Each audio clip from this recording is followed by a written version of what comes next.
તો હવે વલસાડથી આ તસવીર આવી રહી છે તે પણ આપણે બતાવીએ। વલસાડ જિલ્લામાં વરસાદી માહોલ સવારથી જ જામ્યો છે।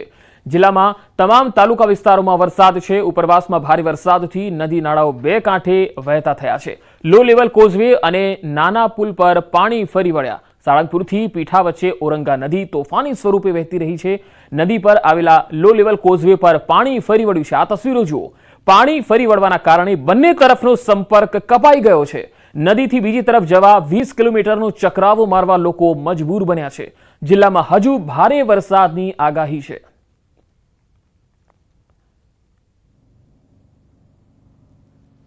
તો દક્ષિણ ગુજરાત બાદ છોટાઉદેપુરથી પણ આ તસવીર આવી રહી છે। છોટાઉદેપુરની જીવાદોરી સમાન ઓરસંગ નદી બે કાંઠે વહેતી થઈ છે। ઉપરવાસમાં વરસાદને લઈ નદીમાં પાણીની પુષ્કળ આવક થઈ રહી છે। બોડેલી નજીકથી ઓરસંગ નદી પરની પ્રોટેક્શન વોલ પાણીમાં ગરકાવ થઈ ગઈ છે। ઓરસંગ નદીથી આ તસવીરો આવી રહી છે, જ્યાં વરસાદને પગલે ઓરસંગ નદી બે કાંઠે વહેતી થઈ છે।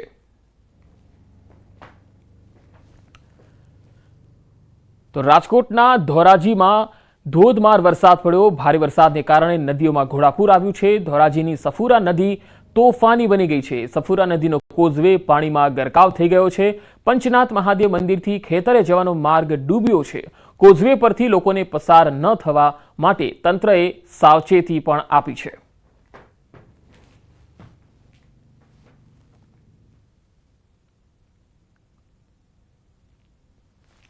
તો ધોરાજી ગ્રામ્ય વિસ્તારોમાં ધોધમાર વરસાદ પડી રહ્યો છે। ધોરાજી તાલુકાના ફરેણી, તોરણિયા, મોટી પરબડીમાં વરસાદના અહેવાલ આવી રહ્યા છે। તો નાની પરબડી ગામે વરસાદને કારણે ફુલજર નદી બે કાંઠે વહેતી થઈ છે। નદી ગાંડીતુર બનતા નાની પરબડી નજીક કોઝવે ડૂબ્યો છે।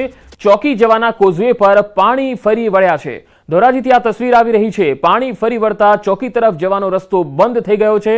નાની પરબડીમાં બપોર બાદ ભારે વરસાદ પડ્યો છે। ધોરાજી તાલુકાના અનેક ગામોમાં ધોધમાર વરસાદ પડી રહ્યો છે। સફુરા નદી પણ બે કાંઠે વહેતી થઈ છે। ફરણી, તોરણિયા, મોટી પરબડી ગામોમાં વરસાદ।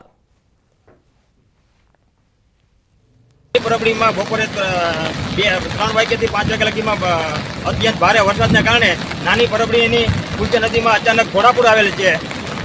આપ જોઈ રહ્યા છો કે નાની પરબડી ચોકી જવાનો રસ્તો સંપૂર્ણપણે બંધ છે। નાની પરબડીની ફુલજર નદી ઉપર જે કોઝવે આવેલ છે એ કોઝવે કારણે પાણીમાં ગરકાવ છે। કોઝવે ઉપર અત્યારે હાલમાં 3 થી 4 ફૂટ જેવું પાણી વહી રહ્યું છે, જેથી કરી નાની પરબડીથી ચોકી જવાનો રસ્તો બંધ, પરબ, ભેસાણ, જુનાગઢ, વડાલ વગેરે જવાનો રસ્તો બંધ કરેલ છે। તો હવે દક્ષિણ ગુજરાતની જીવાદોરી ગણાતો ઉકાઈ ડેમ કે તેની જે મહત્તમ સપાટી છે તેનાથી માત્ર 0.85 ફૂટ જ બાકી છે। સુરતથી આ અહેવાલ, મહત્વપૂર્ણ અહેવાલ। ઉકાઈ ડેમની મહત્તમ સપાટી 345 ફૂટ છે અને ઉકાઈ ડેમના 10 દરવાજા ખોલી તાપી નદીમાં પાણી છોડવામાં આવી રહ્યું છે। ઉકાઈ ડેમમાં 1.25 લાખ ક્યુસેક પાણીની આવક સામે પાણીની જાવક પણ 1.25 લાખની છે। ઉકાઈ ડેમના 22 દરવાજા પૈકી 10 દરવાજા ખોલાતા તાપી નદી બે કાંઠે વહેતી થઈ છે। ઉકાઈ ડેમના 10 દરવાજા પૈકી 8 દરવાજા 5 ફૂટ અને 2 દરવાજા 6 ફૂટ ખોલાતા બારડોલી તાલુકાનો હરિપુરા કોઝવે સિઝનમાં 7મી વખત પાણીમાં ગરકાવ થયો છે। હરિપુરા કોઝવે પાણીમાં ગરકાવ થતા લોકોને 25 કિલોમીટર ફરીને જવું પડે છે। વહીવટી તંત્રએ કોઝવે હાલ અવરજવર માટે બંધ કર્યો છે। તો હરિપુરા કોઝવે અવરજવર માટે બંધ કરવામાં આવ્યો છે। 8 દરવાજા 5 ફૂટ અને 2 દરવાજા 6 ફૂટ ખોલાયા છે, કારણ કે ઉકાઈ ડેમમાં પાણીની આવક વધી રહી છે અને આ પાણી ડેમનું જે છે એ તાપી નદીમાં છોડાઈ રહ્યું છે અને પાણી તાપી નદી બે કાંઠે વહેવાના કારણે અને પાણીનો પ્રવાહ વહેવાના કારણે હરિપુરા કોઝવે બંધ કરી દેવાયો છે। હવામાન વિભાગની આગાહી પ્રમાણે જામનગરના જે દ્રશ્યો આવી રહ્યા છે તે બતાવી રહ્યા છે કે જામનગર જિલ્લામાં પણ અલગ અલગ વિસ્તારોમાં છૂટો છવાયો વરસાદ પડ્યો છે। જોડિયા પંથકના ગ્રામ્ય વિસ્તારોમાં પણ વરસાદ વરસ્યો। લીંબુડા, હડિયાણા સહિતના આસપાસના ગ્રામ્ય વિસ્તારોમાં છૂટો છવાયો વરસાદ પડ્યો છે। જામનગર જિલ્લાના અનેક વિસ્તારોમાં આજે સવારથી જ વરસાદી માહોલ જોવા મળ્યો છે।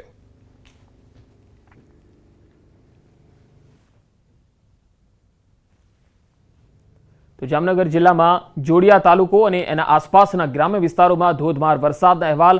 સીધી તસવીરો જોડિયાથી આવી રહી છે। જામનગરના જોડિયા તાલુકા અને આસપાસના ગ્રામ્ય વિસ્તારોમાં સવારથી વરસાદી માહોલ છે અને કેટલાય ગ્રામ્ય વિસ્તારોમાં વરસાદને પગલે ખેડૂતોમાં ખુશીની લાગણી જોવા મળી રહી છે। ખાસ જે ગામની વાત કરીએ તો લીંબુડા, હડિયાણા આસપાસના જે વિસ્તારોના ગામો છે તેમાં છૂટો છવાયો વરસાદ પડ્યો।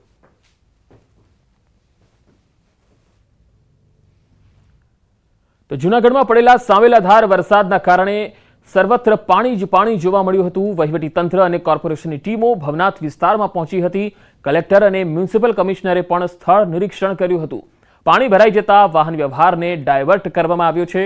ફાયર વિભાગની ટીમ અને એસડીઆરએફની ટીમો પણ તૈનાત કરવામાં આવી છે. બે અલગ અલગ તસવીરો આપને બતાવી રહ્યા છીએ, કારણ કે જૂનાગઢમાં જે ધોધમાર વરસાદ પડ્યો તેના પગલે જે પાણીનો જે પ્રવાહ છે એ જબરજસ્ત ભવનાથમાંથી વહી રહ્યો છે. ગિરનાર પર્વત પર પણ જબરજસ્ત પાણીનો પ્રવાહ આવી રહ્યો છે અને તેના કારણે જે છે ઘણા વિસ્તારોમાં સાંવેલાધાર વરસાદ અને વરસાદનું પાણી ભરાઈ ગયું અને ભવનાથમાં પણ જબરજસ્ત પાણીનો ભરાવો જોવા મળ્યો, જેના પગલે કોર્પોરેશનની ટીમ ભવનાથ વિસ્તારમાં પહોંચી હતી. સ્થળનું નિરીક્ષણ કર્યું હતું. કલેક્ટર પણ ત્યાં પહોંચ્યા છે અને સ્થળ નિરીક્ષણ કર્યું હતું. જૂનાગઢમાં છેલ્લા 2 દિવસથી ઝરમર વરસાદ પડી રહ્યો છે અને આજે બપોરે 2 થી 4 સમયગાળા દરમિયાન ગિરનાર પહાડ પર લગભગ 60 mm જેટલો વરસાદ નોંધાયો હતો અને આ ભારે વરસાદના કારણે પહાડ પરથી તળાવ ઉપર થઈને પાણી ઉપર વેગ માત્રામાં અહીંયા આવે છે. જેના કારણે જે અત્યારે રામોદર જે આ બ્રો છે એમાં પણ ઘણું પાણી આવી ચૂક્યું છે. ત્યાંથી ઓછો રસ્તા પર આવે છે અને આથી થોડા વ્હીકલ મુવમેન્ટ વગેરેમાં ટ્રાન્સપોર્ટ ટ્રાફિક પણ થોડા ઇસ્યુ થયા હતા, પરંતુ ત્યારબાદ વરસાદ સ્લો થઈ ગયો છે.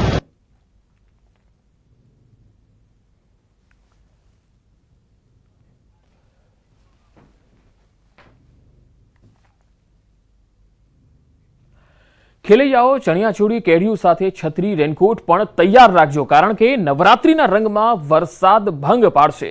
નવરાત્રીમાં વરસાદના વિઘ્નની હવામાન વિભાગની આગાહી છે. સૌરાષ્ટ્ર કચ્છમાં ખેલૈયાઓ શાંતિથી રમી શકશે ગરબા, પરંતુ વડોદરા, અમદાવાદ, સુરતમાં વરસાદ બગાડી શકે છે નવરાત્રીની મજા. સૌરાષ્ટ્ર કચ્છમાં વાતાવરણ સૂકું રહેવાનું અનુમાન છે. દક્ષિણ ગુજરાત, મધ્ય ગુજરાત, ઉત્તર ગુજરાતમાં છૂટો છવાયો વરસાદ રહેશે.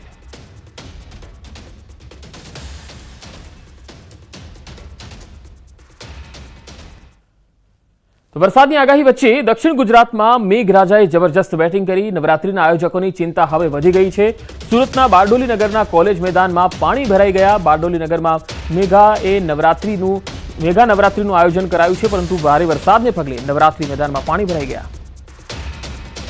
ગુજરાત સરકારના હવામાન ખાતાએ દક્ષિણ ગુજરાતમાં ભારેથી અતિ ભારે વરસાદની આગાહી કરી છે, જે અંતર્ગત ખાસ કરીને બારડોલી નગરની અંદર મેગા નવરાત્રિનું આયોજન કરવામાં આવી રહ્યું છે. દ્રશ્યની અંદર જોઈ શકો છો કે બારડોલી નગરના કોલેજ કેમ્પસની અંદર જે એક સ્વર્ણિમ નવરાત્રિ મહોત્સવ 2024 અંતર્ગત એક મોટું આયોજન કરવામાં આવી રહ્યું છે. ત્યાં તમે દ્રશ્યો જોઈ શકો છો કે કોલેજ કેમ્પસના મેદાનની અંદર કાદવ કિચડ તેમજ પાણી ભરાઈ જવા પામ્યા છે.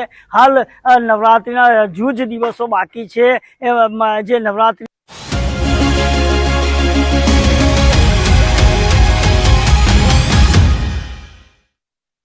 એરટેલ દ્રશ્યો જોવા મળ્યા. ગાંધીનગર અમદાવાદ રોડ પર જાણે નદી વહેતી હોય તેવું લાગી રહ્યું છે.